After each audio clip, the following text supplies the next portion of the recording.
আর এটার বর্তমান market value, আজকের এটা যদি মার্কেট ভ্যালু আমি বলি, এটা হচ্ছে 1900 পাউন্ড। কলিজাটা একদম ঠান্ডা হয়ে গেছে যখন এই অ্যাপলের লোগোটা দেখলাম আর কি। আসসালামু আলাইকুম, সবাইকে স্বাগতম জানাচ্ছি আজকে এই ভিডিওতে। আরেকটি নতুন ভিডিও নিয়ে আবার আপনাদের সামনে হাজির। আজকে যে ভিডিওটা হতে যাচ্ছে সেটা হচ্ছে আনবক্সিং ভিডিও। দীর্ঘদিন ধরে চাচ্ছিলাম যে আমার যে এডিটিং যে প্যানেলটা আছে ওইটা আমি আপডেট করব। সো সেই আপগ্রেড করার চিন্তা ভাবনা থেকে আমি দীর্ঘদিন ডিসাইড করতে পারিনি আসলে কি কিনবো না কিনবো, সেটা নিয়ে একটু দ্বিধাদ্বন্দ্বের মধ্যে ছিলাম। তারপরে আমি মাইন্ডসেট করে আসলে সেটা ফাইনালি করেই ফেললাম। আজকে আজকে সেটাই আপডেট করব, আনবক্সিং করব। এই যে এটাই এই যে ল্যাপটপটা বক্সে ডেলিভারি, আজকে ডেলিভারি এসেছে। আমি এখন সেটাকে আপডেট আনবক্সিং করার ট্রাই করব। দেখি কোন দিক দিয়ে খুলবে, এর জন্য আইডিয়া আছে এই সাইড দিয়ে। সো এডিটিং করার ক্ষেত্রে যে সবচেয়ে বেশি প্রায়োরিটি যেটা পায় সেটা হচ্ছে এডিটিং এর ক্ষেত্রে, এটা এডিটিং এর দিক দিয়ে প্রথমে একটা পেপার দিছে ওরা। ওকে, সাইড করলাম, মেবি এটার ভিতরে সবকিছু। এই বক্সটা খুব হেভি বক্স দিছে তারা।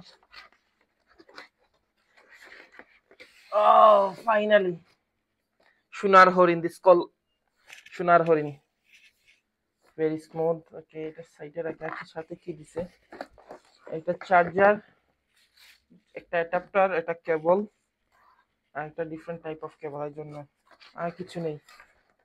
ওকে, সো এর আগে আমি সব সময় উইন্ডোজের জিনিসগুলো ইউজ করছি। তো সর্বপ্রথম আমি ম্যাকবুকে যাচ্ছি, মুভ করছি নিজেকে। এটা হচ্ছে 13 ইঞ্চি। আমি 13 ইঞ্চিটাই চেয়েছিলাম যাতে খুবই ইজিলি হ্যান্ডেল করা যায়। 16 ইঞ্চি যেটা 16 ইঞ্চি, এটা আসলে মুভ করাটা সো টাফ। বিসমিল্লাহির রহমানির রহিম। ওয়াও, কলিজাটা একদম ঠান্ডা হয়ে গেছে যখন এই অ্যাপলের লোগোটা দেখলাম আর কি। এই ল্যাপটপ সম্বন্ধে একটু বলি।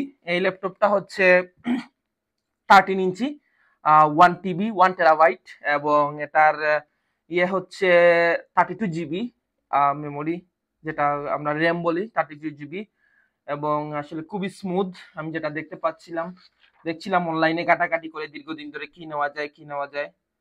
এবং M1 চিপ, অ্যাপলের M1 চিপ। আমি চেয়েছিলাম M1 এর যাইতে। অনেক সময় কোরাই যেগুলো আছে ওইগুলাতে একটু কোরাই 8 7 ওগুলা একটু ইয়ে মিলে, বাট আমি M1 এ মুভ করতে চাইছি। লেস এক্সপেরিয়েন্স, আমার প্রথম ম্যাকবুকে মুভ করলাম, একটু ট্রাই করতেছি, দেখি কি হয়। সো সো এখন থেকে যা যা ভিডিও দেখবেন সবগুলা আপনারা এই অ্যাপলের ল্যাপটপে দেখতে পারবেন, এডিটিং গুলা। তো সো আজকের মতো এ পর্যন্তই। আমি এখন দেখি এগুলা আসলে ইউজারের সাথে একদম ফ্রেন্ডলি না আসলে ম্যাকবুকের। এই প্রথমবারের মতো ম্যাকবুক নিলাম, অনেক একটু ডিফিকাল্ট হতে পারে, কিছুদিন যাবে আর কি ইউজার ফ্রেন্ডলি হতে এই ল্যাপটপের সাথে। সো লেটস সি, দেখি কি হয়। ওকে, ধন্যবাদ, সবাই ভালো থাকেন, সুস্থ থাকেন। আসসালামু আলাইকুম।